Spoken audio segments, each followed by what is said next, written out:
ಆಕಾಶವಾಣಿ ಭರವಸೆ ಹೊನಲು ವೈದ್ಯರ ಕಿವಿ ಮಾತು ಪ್ರಾಯೋಜಿತ ಸರಣಿ. ಪ್ರಾಯೋಜಕರು ಟ್ರಸ್ಟ್ವೆಲ್ ಹಾಸ್ಪಿಟಲ್ಸ್, ಜೆಸಿ ರಸ್ತೆ, ಬೆಂಗಳೂರು. ಬೆಂಗಳೂರಿನ ಮಲ್ಟಿ ಸ್ಪೆಷಾಲಿಟಿ ಆಸ್ಪತ್ರೆ ಟ್ರಸ್ಟ್ವೆಲ್ ಹಾಸ್ಪಿಟಲ್ಸ್. ಒಂದೇ ಸೂರಿನಡಿ ಹಲವು ಸೌಲಭ್ಯಗಳು. Super speciality tertiary care hospital intra operative 3D MRI ನೊಂದಿಗೆ ಅತ್ಯಾಧುನಿಕ ತಂತ್ರಜ್ಞಾನ ಹೊಂದಿದೆ. ಅನುಭವಿ ತಜ್ಞ ವೈದ್ಯರ ಸೇವೆ ಲಭ್ಯ. ಹಿರಿಯ ನಾಗರಿಕರಿಗೆ ಡಿಸ್ಕೌಂಟ್ ಪ್ಯಾಕೇಜ್. 24/7 emergency care. ಸುಸಜ್ಜಿತ ಪಾರ್ಕಿಂಗ್ ಸೌಲಭ್ಯ. ಟ್ರಸ್ಟ್ವೆಲ್ ಹಾಸ್ಪಿಟಲ್ಸ್, ಜೆಸಿ ರಸ್ತೆ, ಬೆಂಗಳೂರು. ಹೆಚ್ಚಿನ ಮಾಹಿತಿಗೆ 45666777. ಟ್ರಸ್ಟ್ವೆಲ್ ಹಾಸ್ಪಿಟಲ್ಸ್. ಕೇಳಿ ಪ್ರಾಯೋಜಿತ ಸರಣಿ ಭರವಸೆ ಹೊನಲು. ಶ್ರೋತೃಗಳೇ ನಮಸ್ಕಾರ. ಭರವಸೆ ಹೊನಲು ಸರಣಿ ಕಾರ್ಯಕ್ರಮದಲ್ಲಿ ಇವತ್ತು ನಮ್ಮ ಜೊತೆ ಇದ್ದಾರೆ Trustwell ಹಾಸ್ಪಿಟಲ್ಸ್ನ ಮನೋವೈದ್ಯರಾದ doctor Bhavya K ಭಾಯಿರೆಯವರು. Doctor ನಮಸ್ಕಾರ, ಕಾರ್ಯಕ್ರಮಕ್ಕೆ ಸ್ವಾಗತ. ನಮಸ್ಕಾರ. ಒಂದು ಮಾತಿದೆ, ಕೈ ತುಂಬಾ ಕೆಲಸ, ಹೊಟ್ಟೆ ತುಂಬಾ ಊಟ, ಕಣ್ ತುಂಬಾ ನಿದ್ದೆ. ಇದು ಇರೋನು ಆರೋಗ್ಯವಂತ ಮನುಷ್ಯ ಅಂತ. ಕರೆಕ್ಟ್. ಇದರಲ್ಲಿ ಏನಾದ್ರೂ ಒಂದ್ ಸ್ವಲ್ಪ ಹೆಚ್ಚು ಕಡಿಮೆ ಆದ್ರೂ ಜೀವನವೇ ಒಂದ್ ರೀತಿ ಕಷ್ಟ ಅಂತ ಅನಿಸ್ಬಿಡುತ್ತೆ. ಈ ಮೂರರಲ್ಲಿ ಇವತ್ತು ನಾವು ನಿದ್ದೆ ಬಗ್ಗೆ ಮಾತಾಡೋಣ. ಡೆಫಿನೆಟ್ಲಿ. ಈ ನಿದ್ದೆ ಮನುಷ್ಯನಿಗೆ ಎಷ್ಟು ಗಂಟೆಗಳ ಕಾಲ ಬೇಕು ಅನ್ನೋದು ಒಂದು ದೊಡ್ಡ ಪ್ರಶ್ನೆ ಎಲ್ಲರಿಗೂ. ಇದಕ್ಕೆ ಕರೆಕ್ಟ್ ಆದ ಉತ್ತರ ಅಂತ ಏನೂ ಇಲ್ಲ. ವೇರಿಯೇಷನ್ಸ್ ವಯಸ್ಸಿಗೆ ತಕ್ಕಂತೆ ತುಂಬಾ ಇದೆ. ಹುಟ್ಟಿದ ಮಗು ಆಲ್ಮೋಸ್ಟ್ 17 ಗಂಟೆ ಮಲಗುತ್ತೆ. ಮಕ್ಕಳು 8 ತಾಸು ಮಲಗ್ತಾರೆ. ದೊಡ್ಡವರಿಗೆ ಒಂದು 7 ಗಂಟೆ ನಿದ್ದೆ ಸಾಕು. ವಯಸ್ಸಾದ್ಮೇಲೆ ನಿದ್ದೆ ಕಡಿಮೆ ಆಗುತ್ತೆ. ಡೇ ಟೈಮ್ ಆಕ್ಟಿವ್ ಇದ್ರೆ ಅವ್ರು 5 ಗಂಟೆ ಮಲಗಿದ್ರು ಸಾಕು. ಸ್ಯಾಟಿಸ್ಫ್ಯಾಕ್ಟರಿ ಸ್ಲೀಪ್ ಸಿಕ್ಕೋದು ಇಂಪಾರ್ಟೆಂಟ್. ನಿದ್ದೆಯ ಕ್ವಾಲಿಟಿ ಚೆನ್ನಾಗಿರ್ಬೇಕು ಅಂತ ಹೇಳ್ತೀವಿ. ಕೆಲವರು ಶಾರ್ಟ್ ಸ್ಲೀಪರ್ಸ್ ಅಂತ ಹೇಳ್ತೀವಿ. ಅವ್ರಿಗೆ 4-5 ಗಂಟೆ ತಾಸು ನಿದ್ದೆನೂ ಸಾಕಾಗತ್ತೆ. ಇನ್ ಕೆಲವ್ರಿಗೆ ಜಾಸ್ತಿ ನಿದ್ದೆ ಮುಂಚಿಂದನೂ ಬೇಕು. ಯಾರು ಹಗ್ಲೊತ್ತು ಫಂಕ್ಷನಲ್ ಇರಕ್ಕೆ ಅವ್ರಿಗೆ ಎಷ್ಟು ತಾಸು ಬೇಕಾಗತ್ತೆ ಅಷ್ಟೇ ಸಾಕು. ಸೊ 7-8 ಗಂಟೆ ಅಂತ ಸಾಧಾರಣವಾಗಿ ಹೇಳಬಹುದು. 8 ಗಂಟೆ ನಿದ್ದೆ ಸಂಪೂರ್ಣವಾದ ನಿದ್ದೆ. ಕರೆಕ್ಟ್. ಬೆಳಗಿನ ಹೊತ್ತು ಅವರು ಚಟುವಟಿಕೆಯಿಂದ ಇರಬಹುದು. ಕರೆಕ್ಟ್. ಅದರಲ್ಲಿ ಒಂದ್ ಸ್ವಲ್ಪ ಏರುಪೇರಾದ್ರೂ ಬೆಳಗ್ಗೆ ಅವ್ರಿಗೆ ಕೆಲಸ ಮಾಡೋದಕ್ಕೆ ಆಸಕ್ತಿ ಇರೋದಿಲ್ಲ. ಈ ತರಹದ ಬೇರೆ ಬೇರೆ ತೊಂದರೆಗಳಾಗುತ್ತೆ.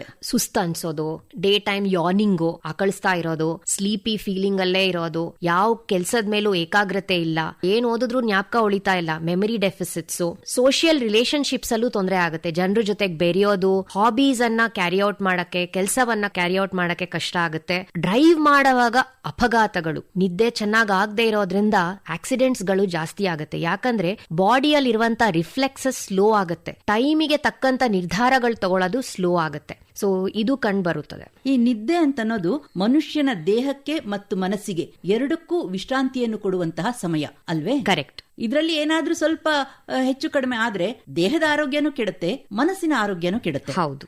ಈಗ ನಿದ್ದೆ ಮಾಡ್ಬೇಕಾದ್ರೆ ಕೆಲವರು ಕಾಲ್ ಚಾಚ್ಕೊಂಡೇ ಮಲಗ್ತಾರೆ, ಕೆಲವರು ಕೂತ್ಕೊಂಡೇ ನಿದ್ದೆ ಮಾಡ್ತಾರೆ. ಅನುಕೂಲಕ್ಕೆ ತಕ್ಕ ಹಾಗೆ ನಿದ್ದೆ ಮಾಡಬಹುದು ಅಲ್ವೇ? ಬಟ್ ಪೊಸಿಷನ್ ಮ್ಯಾಟರ್ ಆಗುತ್ತೆ. ಕುತ್ಕೊಂಡಿರುವಾಗ ಕೆಲವೊಮ್ಮೆ ಕುತ್ತಿಗೆ ಉಳ್ಕೊಳ್ಳೋದು, ಬೆನ್ನೋವು ಶುರು ಆಗೋದು, ಬಾಡಿಗೆ ರೆಸ್ಟ್ ಸಿಗ್ಬೇಕಂದ್ರೆ ಅಂಗಾತ ಮಲ್ಕೊಂಡು ಆ ಪೊಸಿಷನ್ ತುಂಬಾ ಇಂಪಾರ್ಟೆಂಟ್ ಆಗುತ್ತೆ. ಬಟ್ ಮಲ್ಕೊಂಡಿರೋ ಪೊಸಿಷನ್ ಅಲ್ಲಿ ರೈಟ್ ಸೈಡ್ ಮಲಗ್ತಾರೆ, ಲೆಫ್ಟ್ ಸೈಡ್ ಮಲಗ್ತಾರೆ, ಪೊಸಿಷನ್ ಚೇಂಜ್ ಮಾಡ್ತಾನೆ ಇರ್ತಾರೆ. ಬಟ್ ಕುತ್ಕೊಂಡು ಮಲ್ಕೊಳ್ಳೋದು ಅಷ್ಟೊಂದು ಕಂಫರ್ಟೇಬಲ್ ಪೊಸಿಷನ್ ಅಲ್ಲ. ಅದರಿಂದ ತುಂಬಾ ನೆಕ್ ಇಶ್ಯೂಸ್, ಬ್ಯಾಕ್ ಇಶ್ಯೂಸ್ ಎಲ್ಲ ಶುರು ಆಗುವಂತ ಸಾಧ್ಯತೆಗಳಿದೆ. ಅಂದ್ರೆ ಮಲಗೋದು ಅಂತಂದ್ರೆ ಅಂಗಾತವಾಗಿ ಮಲಗೋದೇ ಒಳ್ಳೇದು ಅಂತ. ಒಳ್ಳೆ ಪೊಸಿಷನ್.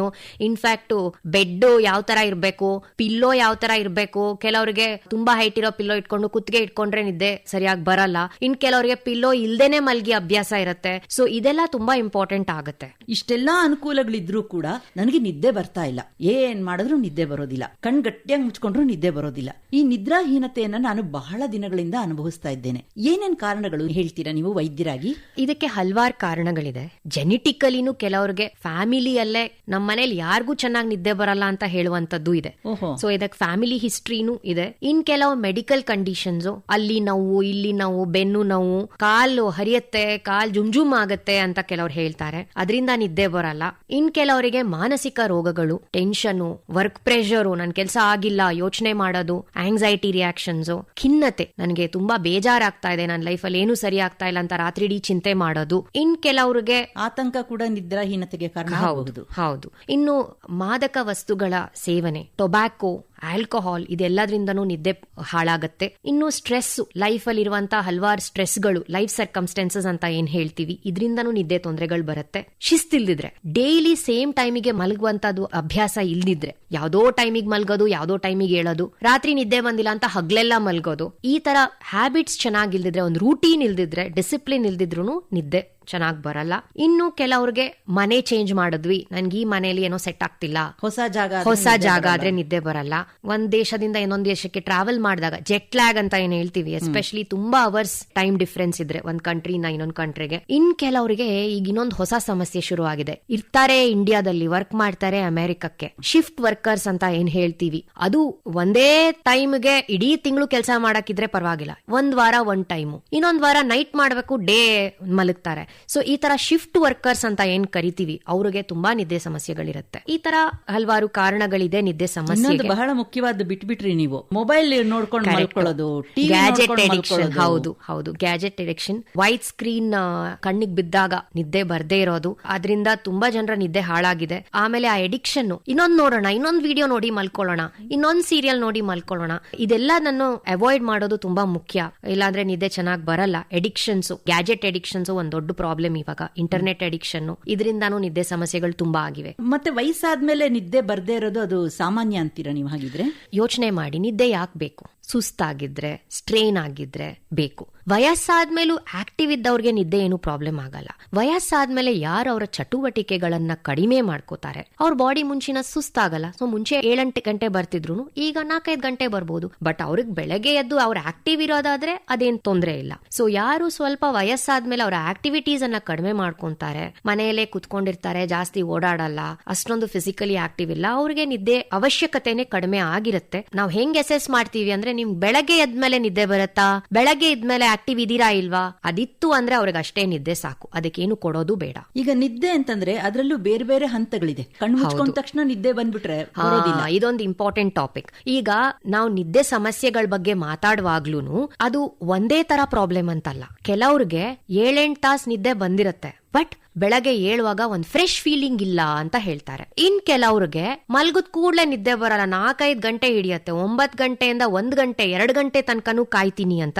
ಆ ತರ ಪ್ರಾಬ್ಲಮ್ ಹೇಳ್ತಾರೆ. ಅವ್ರಿಗೆ ಇನಿಷಿಯಲ್ ಇನ್ಸಾಮ್ನಿಯಾ ಅಂತ ಹೇಳ್ತೀವಿ. ಇನ್ ಕೆಲವ್ರಿಗೆ ಮಲ್ಗತ್ತಾರೆ, ಕಂಟಿನ್ಯೂ ನಿದ್ದೆ ಬರಲ್ಲ, ಎಚ್ಚರಿಕೆ ಆಗ್ತಾನೇ ಇರುತ್ತೆ. ಕೆಲವ್ರಿಗೆ ಬಾತ್ರೂಮಿಗೆ ಹೋಗಕ್ಕೆ, ಅಥವಾ ಇನ್ ಕೆಲವ್ರಿಗೆ ಕೆಟ್ಟ ಕನ್ಸುಗಳು ಬೀಳತ್ತೆ, ಎಚ್ಚರ ಆಗತ್ತೆ, ಆಮೇಲೆ ನಿದ್ದೆ ಬರಲ್ಲ. ಅದಕ್ಕೆ ಮಿಡಲ್ ಇನ್ಸಾಮ್ನಿಯಾ ಅಥವಾ ಮೇಂಟೆನೆನ್ಸ್ ಡಿಫಿಕಲ್ಟೀಸ್ ಅಂತ ಹೇಳ್ತೀವಿ. ಇನ್ ಕೆಲವ್ರಿಗೆ ರಾತ್ರಿ ಮಲ್ಗದ್ ಕೂಡಲೇ ನಿದ್ದೆ ಬರುತ್ತೆ, ಬೆಳಗಿನ ಜಾವ ಬೇಗ ಎಚ್ಚರ ಆಗತ್ತೆ, 2 ಗಂಟೆಗೆ 3 ಗಂಟೆಗೆ ಎಚ್ಚರ ಆಗತ್ತೆ, ಆಮೇಲೆ ನಾನು ಬೆಡ್ ಮೇಲೆ ಹೊರಲಾಡ್ತಾ ಇರ್ತೀನಿ, ನಿದ್ದೆ ಬರ್ತಿಲ್ಲ ಅಂತ ಒದ್ದಾಡ್ತಾರೆ. ಅವ್ರಿಗೆ ನಾವು ಲೇಟ್ ಇನ್ಸಾಮ್ನಿಯಾ ಅಥವಾ ಅರ್ಲಿ ವೇಕಿಂಗ್ ಪ್ರಾಬ್ಲಮ್ ಅಂತ, ಈ ತರ 3 ತರದ ನಿದ್ದೆ ಸಮಸ್ಯೆಗಳು ಟೈಮ್ ಬೇಸಿಸ್ ಮೇಲೆ, ಯಾವ part of the sleep effect ಆಗ್ತಿದೆ ಮತ್ತೆ ಕ್ವಾಲಿಟಿ ಆಫ್ ಸ್ಲೀಪ್ ಚೆನ್ನಾಗಿದೆಯಾ ಇಲ್ವಾ, ಇದರ ಬೇಸಿಸ್ ಮೇಲೆ ನಿದ್ದೆಯನ್ನ ನಾವು ಬೇರೆ ಬೇರೆ ರೀತಿ ಪ್ರಾಬ್ಲಮ್ಸ್ ಅಲ್ಲಿ ಡಿವೈಡ್ ಮಾಡ್ತೀವಿ. ಈಗ ನಿದ್ದೆನಲ್ಲಿ ಕನಸು ಬೀಳೋದು, ಅದರಿಂದ ಕೂಡ ಇದ್ದಕ್ಕಿದ್ದಂಗೆ ಎಚ್ಚರ ಆಗ್ಬಿಡುತ್ತೆ. ಕರೆಕ್ಟ್. ನಿದ್ದೆ ನಮ್ಗೆ ಅಲ್ಲಿ ಸಂಪೂರ್ಣವಾಗಿ ಆಯ್ತು ಅಂತ ಅನ್ಸೋದೇ ಇಲ್ಲ. ಅದು ಹೌದು, ಕನಸು ಬೀಳೋದ್ರಿಂದ ನಿದ್ದೆ ಹಾಳಾಗೋದು ಕರೆಕ್ಟ್, ಅದು ಒಂದು ಇಂಪಾರ್ಟೆಂಟ್ ಪ್ರಾಬ್ಲಮ್. ಅದಕ್ಕೆ ನಾವೇನ್ ಹೇಳ್ತೀವಿ ಅಂದ್ರೆ, ಮಲ್ಗೋಕ್ಕಿಂತ ಮುಂಚೆ ಸ್ವಲ್ಪ ರಿಲ್ಯಾಕ್ಸೇಷನ್ ಆಕ್ಟಿವಿಟೀಸ್ ಏನಾದ್ರೂ ಮಾಡಿ,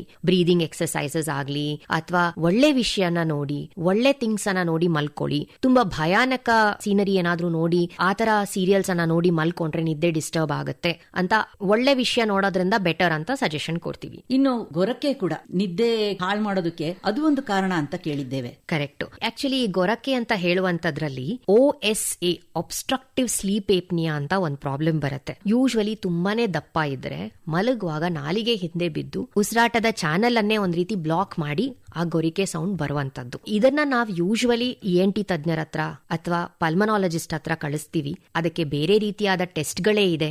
ಸಿಂಪಲ್ ಆಗಿ ಹೇಳ್ಬೇಕು ಅಂದ್ರೆ ಸ್ಲೀಪ್ ಸ್ಟಡಿ ಅಂತ ಒಂದ್ ಮಾಡ್ತಾರೆ, ಪಾಲಿಸಾಮ್ನೋಗ್ರಫಿ ಅಂತ. ಅದರಲ್ಲಿ ಈ ಪ್ರಾಬ್ಲಮ್ OSA ಪ್ರಾಬ್ಲಮ್ ಡಯಾಗ್ನೋಸ್ ಆಗ್ಬಿಟ್ಟು ಅಂತವ್ರಿಗೆ ಒಂದು ಮೆಷಿನ್ ಕೊಡ್ತಾರೆ ಮಲಗ್ಲಿಕ್ಕೆ. ಅದ್ಯಾವುದು ಇಲ್ಲ ಅಂದ್ರೆ ನೆಕ್ಸ್ಟ್ ಗೊರಿಕೆ ಏನು ಪ್ರಾಬ್ಲಮ್ ಇಲ್ಲ ಅಂತ ನಾವು ಬಿಟ್ಬಿಡ್ಬಹುದು. ಆದ್ರೆ ನಿದ್ದೆ ಮಾಡ್ತಾ ಗೊರ್ಕೆ ಹೊಡೆಯೋರು ಅವರೇನೋ ಆರಾಮಾಗಿ ನಿದ್ದೆ ಮಾಡ್ತಾ ಇರ್ತಾರೆ, ಆದ್ರೆ ಪಕ್ಕದಲ್ಲಿರೋರ್ಗೆ ಅದು ಬಹಳ ತೊಂದರೆ ಆಗುತ್ತೆ. ಅದು ಕರೆಕ್ಟ್. ಎಷ್ಟೋ ಜನ ಗಂಡ ಹೆಂಡತಿಯರು ಬೇರೆ ಮಲ್ಗೋಕ್ ಶುರು ಮಾಡಿದ್ದಾರೆ. ಇದರಿಂದ ಐ ವುಡ್ ಸಜೆಸ್ಟ್ ENT ಅವ್ರ ಹತ್ರ ಒಂದು ಇವ್ಯಾಲ್ಯೂಯೇಷನ್ ಮಾಡಿಸಿ, ಮೂಗಿನ ಬೋನ್ ಏನಾದ್ರೂ ಓರೆ ಇದೆಯಾ ಅಥವಾ OSA ಪ್ರಾಬ್ಲಮ್ ಇದೆಯಾ, ಯಾಕೆ ಅವ್ರು ಗೊರಿತಿದ್ದಾರೆ ಅಂತ ಅದನ್ನ ಡಯಾಗ್ನೋಸ್ ಮಾಡೋದು ಇಂಪಾರ್ಟೆಂಟ್. ಕೆಲವೊಮ್ಮೆ ಬೊಜ್ಜು ಕಡಿಮೆ ಮಾಡಿದ್ರೆ ಸ್ವಲ್ಪ ವೇಟ್ ಲಾಸ್ ಆದ್ರೂ ಗೊರಿಕೆ ಕಡಿಮೆ ಆಗುತ್ತೆ. ಇನ್ನು ನಿದ್ರಾಹೀನತೆಗೆ ಬೇರೆ ಏನೆಲ್ಲ ಕಾರಣಗಳು ಇದೆ ಡಾಕ್ಟ್ರೆ? ಕಾಮನ್ ಆಗಿ ನಾವು ಚೆಕ್ ಮಾಡೋದು ಅವರ ಮಾನಸಿಕ ಸ್ಥಿತಿ ಹೇಗಿದೆ ಅಂತ, ಮೆಡಿಕಲ್ ಕಂಡೀಷನ್ ಏನಾದ್ರೂ ಬೇರೆದಿದೆಯಾ, ಅಥವಾ ಕೆಲವು ಮಾತ್ರೆಗಳಿಂದ ಅದರ ಟೈಮಿಂಗ್ ಚೇಂಜ್ ಮಾಡಿದ್ರೆ, ಹಗ್ಲೊತ್ತು ಆ ಮಾತ್ರೆನ ಶಿಫ್ಟ್ ಮಾಡಿದ್ರೆ ನೈಟ್ ಹೊತ್ತು ಚೆನ್ನಾಗಿ ಮಲಗ್ತಾರೆ. ಮತ್ತೆ ತುಂಬಾ ಕಾಫಿ ಟೀ ಕುಡಿಯೋದು, ಸ್ಟಿಮ್ಯುಲೆಂಟ್ಸ್ ಅಂತ ಏನ್ ಹೇಳ್ತೀವಿ, ಅದರಿಂದನೂ ನಿದ್ದೆ ಹಾಳಾಗುತ್ತೆ. ಡ್ರಿಂಕ್ಸ್ ಮಾಡೋದು, ತಂಬಾಕು ಸೇವನೆ, ಅದು ಈವ್ನಿಂಗ್ ಟೈಮ್ ಜಾಸ್ತಿ ತಂಬಾಕು ಸೇವನೆ ಮಾಡಿದ್ರೆ ಅದು ಮೈಂಡ್ ಅನ್ನ ಎಚ್ಚರಿಕೆ ಮಾಡಿ ನಿದ್ದೆ ಮಾಡಕ್ ಬಿಡಲ್ಲ. ಇದು ಕಾಮನ್ ಕಾರಣಗಳಂತ ಹೇಳ್ಬೋದು, ಯೂಶುವಲಿ ಅಸೆಸ್ ಮಾಡುವಂತದ್ದು. ನೀವೇನೋ ಹೇಳಿದ್ರಿ ಇದು ದುರಭ್ಯಾಸ ಅಂತ, ಆದ್ರೆ ಆ ಒಂದು ಚಟಕ್ಕೆ ನಾನು ಹೋದ್ರೇನೆ ನನಗೆ ನಿದ್ದೆ ಬರುದು, ನನ್ಗೆ ಆ ವಸ್ತು ಇದ್ರೇನೆ ನಿದ್ದೆ ಬರೋದು. ಆಲ್ಕೋಹಾಲ್ ಸೇವನೆ ಬಗ್ಗೆ ಹೌದು. ಈಗ ಏನಾಗತ್ತಂದ್ರೆ ಕೆಲವರಿಗೆ ತುಂಬಾ ಟೆನ್ಷನ್ ಇರುತ್ತೆ. ಟೆನ್ಷನಿಗೆ ಟ್ರೀಟ್ಮೆಂಟ್ ತಗೊಳ್ಳೋ ಬದಲು ಡ್ರಿಂಕ್ಸ್ ಅನ್ನೇ ಟ್ರೀಟ್ಮೆಂಟ್ ತರ ಯೂಸ್ ಮಾಡ್ತಾರೆ.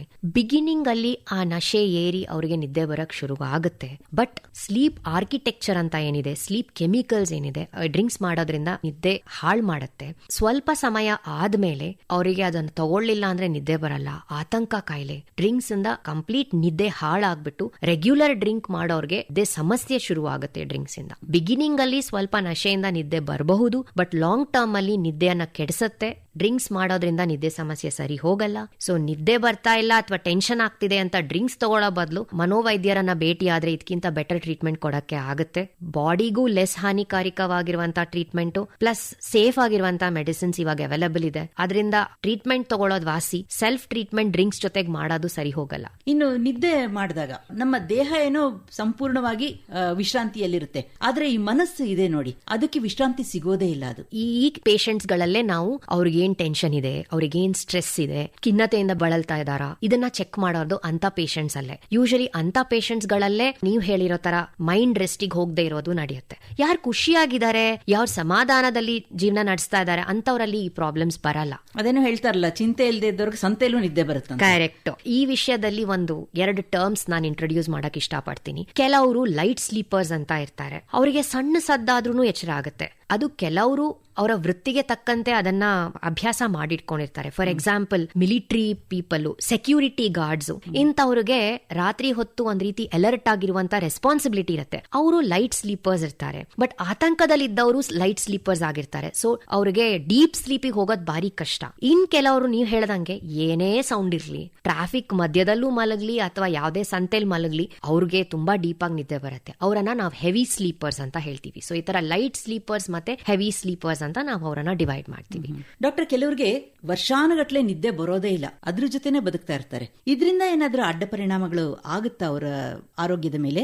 ತುಂಬಾ ಇಂಪಾರ್ಟೆಂಟ್ ಟಾಪಿಕ್ ಇದು. ತುಂಬಾ ವರ್ಷ ನಿದ್ದೆ ಬರ್ದೇ ಇದ್ದಾಗ, ಬಾಡಿಗೆ ರೆಸ್ಟ್ ಇಲ್ಲದೆ ಇದ್ದಾಗ, ಅದರಿಂದ ಸಣ್ಣ ವಯಸ್ಸಲ್ಲೇ BP ಕಾಯಿಲೆ, ಶುಗರ್ ಕಾಯಿಲೆ, ಹಾರ್ಟ್ ಮೇಲೆ ಒತ್ತಡ, ಈ ತರ ಆರೋಗ್ಯ ಸಮಸ್ಯೆಗಳು ಬರೋ ಚಾನ್ಸಸ್ ಇದೆ.